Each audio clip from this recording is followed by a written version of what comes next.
Okay, hi guys, it's Miss X or Alex here, and I'm back with my August vlog. So as you can see, I'm kind of starting to do them, let's say 1 week after the month. So I will try to go back to doing it on every last of the month. But as you can see, it's I didn't manage this August. So I'm back with another vlog that is delayed. Many things have been delayed this period because August was literally like the biggest month of my life, in the best ways possible as well. So I did write even a couple of points. Actually, I wrote a lot of points. I'm gonna try and cut them down a little bit. So the first thing that I wrote down, which I actually now looking back, I think I wrote this about a week and a half ago or something, and I actually don't know what I was on about, but I'm gonna read it out because I'm just trying to be as I said, like raw and transparent about my process here. That's the goal of these like raw singing chickens, raw demos and raw vlogs, is that it's supposed to be raw, and if I wrote something and I have no idea what I was on about, we can figure it out together maybe. So the first point that I wrote was, am I being fully honest and fully transparent? Why? No clue. So I think why I wrote this, so I wrote these points like halfway through August actually, because I was listening to The Diary of the CEO by Stephen Bartlett, and I went back all the way to the first episodes, and I started like listening to them from the very beginning, and like it's the podcast, not the book. So in the podcast it's very raw, it's very much like what I'm doing here. He's just kind of bullet pointing things as he goes and just chatting like live without planning what he's gonna say really. So it's very like kind of honest and very organic, which I really like. So I'm glad that I found something that had a similar structure to what I'm doing here now. And I think he was talking about in one of the episodes whether he is being fully honest and fully transparent, and if he is or if he's not, why is he not doing that? And maybe that's just like a point for me to think about, am I being fully transparent and fully honest in this kind of vlog, especially on YouTube? And I think maybe I felt like in the middle of August I wasn't fully being honest, because I felt like August kind of changed quite a lot of things for me. I became, for some reason, much more like my self-esteem just went up, but before, in the first half of August I was feeling a bit low, I think. So so I think I was quite slow on the content, and I was overthinking it still a little bit, even though it's supposed to be raw and like unedited and all of that. I was still a little bit in my head. But I think in the second part of August I was like, you know what, whatever, I'm just gonna sing this cover without a mic, without anything, doing, cooking my veggies, cooking my dinner, and I'm just gonna post it, because I kind of stopped caring that much about the perfection. It obviously still like hits in from time to time, but I felt like I definitely made like big progress with that in the second part of August. So I think I wrote this because I was like, oh, I'm obviously not being fully honest and transparent. Why am I not doing that? But then kind of once I wrote that down, I think I kind of started posting more stuff and really actually just going with it, which is good progress, everyone. And then the second point was social media content creation versus business and art creation. So one thing that I definitely realized and kind of accepted this month is that social media and content creation are, it's a full-time job. People just do that and they don't do anything else. And I think a lot of people don't understand that for like artists and stuff, our like main thing usually is the art and the business around that. Some people don't even do the business, like a lot of artists don't know about the business at all, which I think everyone should know about the business, especially these days, because I do think like music creation and art creation and all of that is gonna definitely go more into like business, and artists are gonna be like creative entrepreneurs basically, who do art. But people don't realize that like social media and content creation actually is such hard work. And I think a lot of artists who are like very little with small budgets, they basically really struggle to balance everything in their life, because you have this, you know, music, which is music in the business, which is full-time, and then you have the social media and content creation, which is also full-time. And as like any business person, anything like creative or whatever, wherever you're building something, you need to obviously get support for all those things. But it can be a little bit difficult in the beginning when you maybe don't have that much traction, or you don't have the budget to get someone on board to help you. So yeah, I think like a lot of people don't understand that it's like really difficult in the beginning, because you're sort of doing everything and people want you to succeed, especially like family and friends and your fans, and you'll like feel this pressure to be constantly on. Yeah, I don't know if there's any like creatives out there listening, so let me know in the comments what you think about that, because I know that's something that a lot of us struggle with. Work-wise, it was a really successful month, I felt. So I did feel this was actually the biggest month I've ever had for everything. So both for WoofTune, which is my company, and both for, sorry, I'm running out of breath. So both for WoofTune, my company, which is the pet care company that I have here in London, and both for Miss X, my creative project, I felt like with both of those, this was a big month. So with WoofTune, we hit a new threshold for our monthly income, which was, I don't want to really get into too much details of how much it was, but it was the most we've ever made in a month, and I'm so proud. So it was massive and so exciting.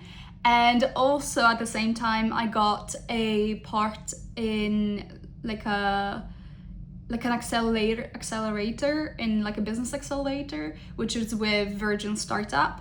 And we've already started that, so we're meeting like every Thursday now for 7 weeks, which is super exciting. It's all about like leveraging connections and knowledge from the industry and like people who have been there before and professionals within the business world to basically potentially get investments afterwards. So it's super, super cool. And for Miss X, so I've started doing a little bit more operations. As you guys might have seen, I've started posting some more like raw covers. Demos I've been a little bit behind on because I've been traveling so much and I didn't have like access to my instruments, which is probably a bad excuse because I can totally do something on GarageBand like I did before. I did one song when I was in Poland on GarageBand, so I definitely need to keep on doing that. But at least I kind of feel okay because I've jumped on the raw singing covers, which actually I've just been enjoying so much, and it got me into like singing almost like daily. I've just been like karaokeing every day in my home or in other people's homes, so it's been great. And also I got someone to help me with socials, so they're like editing my videos and stuff, which has been super helpful, and it's like a good start for getting more people on board as well. So I'm hoping to get like a talent agent and like an artist manager by the end of this year. So it's like first steps. I definitely think the content is not like fully there, but I know it's been literally like 3 weeks now, and I know that it's gonna take at least 3 to 4 months to even understand what content works and feels natural for me. So we're just kind of experimenting right now.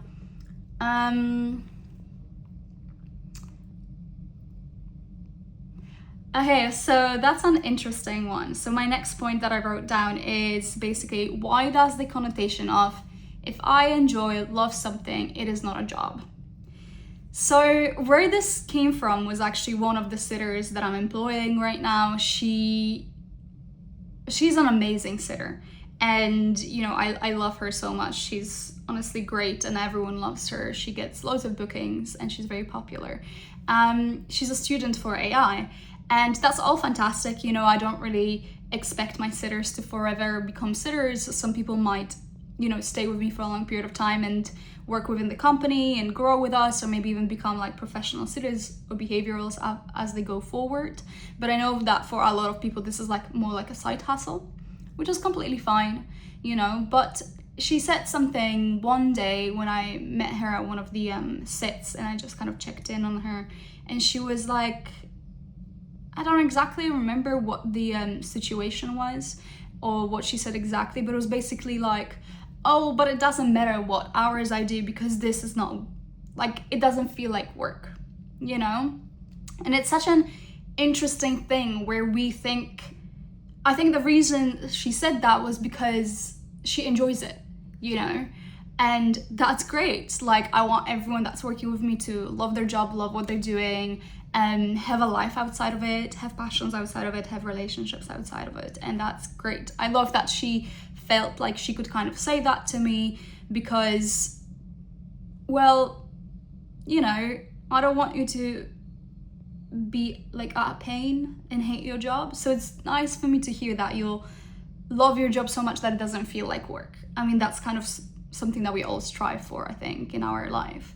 But at the same time, I was like, because she was pushing back on some hour things, like kind of scheduling stuff, which is just like a lot of illegalities. In my head, I was also just like, this is a common topic and a common thing that I hear for both like music or like arts and also like pet sitting. Oh, but it doesn't feel like a job. We almost like excuse ourselves to not like maybe take it fully seriously or like not be so strict on like payments, timings, and all of those kind of things when we enjoy something, which is fine, I guess, in a way. But at the same time, I'm like, it is a job. You literally signed a contract. You had to go through an interview and a whole onboarding process, which actually takes a really long time, like literally a month. You get paid.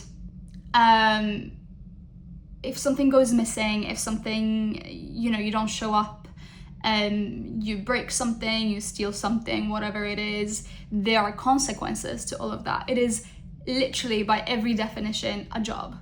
So why do we feel that the things, just because you enjoy something, it is not a job? So just kind of something to think about our like kind of mentality, I think, in general as a population, and like most people's mentality. Because you enjoy it, it is not a job, which is just sort of like, well, so what? Because, so does that mean automatically that your job is not meant to be enjoyable? That's kind of what I'm thinking, you know, is that the other default that we don't talk about? Because you say, oh, I enjoy this and it doesn't feel like work, oh, it's not really a job. So that automatically kind of, you're almost saying that like a job is only a job truly when you don't actually fully like it, and it's really difficult and kind of annoying, and you want to like get out of there by Friday evening, you know? Something to think about. And the last thing, which I kind of touched upon a little bit earlier, is self-esteem. So it's really actually super interesting to read. I wrote a huge paragraph that I'm not gonna read to you all because there's no point. But it's really interesting to see how our perception of ourselves, where we're at, and our self-esteem actually fluctuates, even in literally 1 month. Because I wrote this, as I mentioned earlier, halfway through the month, and I literally said that I'm not feeling that attractive right now, and I'm just feeling like I need to correct a lot of things about myself, and I want to have like this glow up or whatever. And then I kind of mentioned that I think there's also an impact of how much I've been spending on socials, which I've been cutting down on. I'm trying not to go on socials as often and look at pictures of other people and videos of other people, because I don't think it's good for my mental health, especially now that my social media manager is posting a lot of videos, and I don't want to be like doom scrolling and thinking about like who commented what, why did they comment that, do I look really tired in that video, can you see my white hair, can you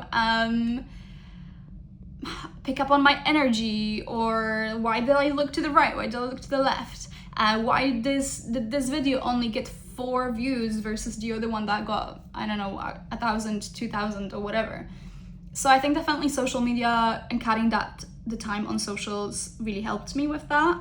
But yeah, I feel so much better, probably just going out as well to see friends. I've been doing that quite a lot, It was my birthday on the 29th as well, which I just had so much fun.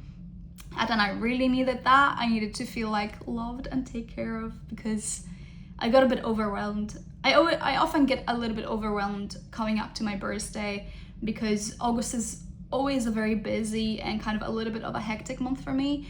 And then on top of that, I felt that like responsibility to like organize and get everyone together, because I want to celebrate my birthday, which, I mean, that is what it is. But every year I get a little bit overwhelmed because it's just like another task for me to do. But yeah, my friends were amazing. They helped me organize it and they made it so special. So I'm so grateful. And definitely like coming up to my birthday and after, I feel like my self-esteem just kind of has leveled out, while in the beginning of the month felt a little bit lower. Yeah, that's it. These are all my points for August. This was my month, and yeah, here we are. I don't know, it was a lot of yapping, I think, on my end, but it's fine. So yeah, if you want to check back in next month, or rather this month in September, give me a subscribe, leave a comment. Love ya.